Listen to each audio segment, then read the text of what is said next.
যে আমরা একটা বিরাট বিজয় অর্জন করেছি।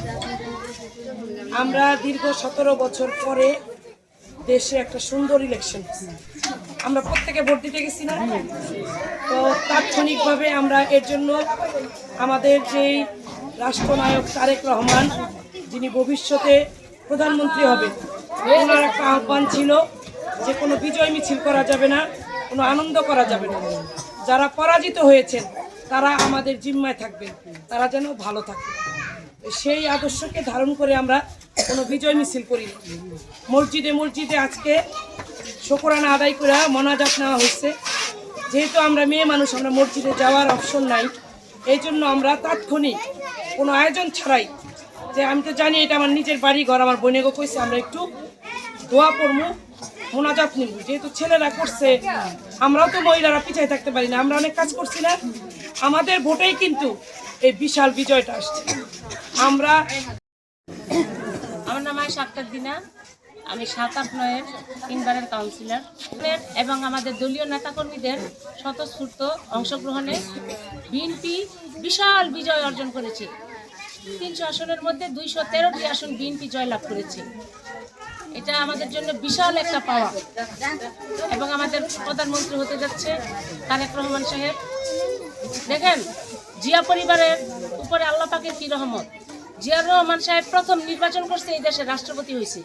বেগম খালেদা জিয়া 91-তে প্রথম নির্বাচন করছে, এই দেশে প্রধানমন্ত্রী হয়েছে। গতকালকে তারেক রহমান সাহেব আমাদের নিয়ে জাতীয়তাবাদী দলের চেয়ারম্যান নির্বাচন করলো, তার জীবনে প্রথম নির্বাচন, সে প্রধানমন্ত্রী হইতে যেতেছে। এটা হচ্ছে জাতীয়তাবাদী দলের প্রতি আল্লাহর রহমত। কারণ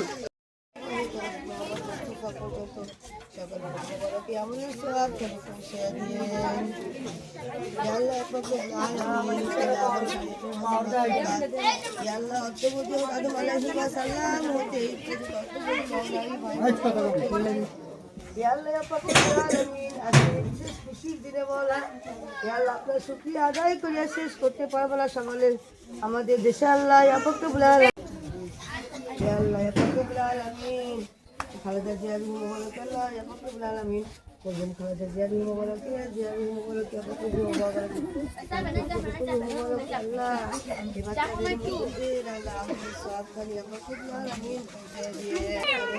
শ্বশুর বাড়ি পাড়াপতি বেশি করে ইন্তেকাল করিয়াছেন।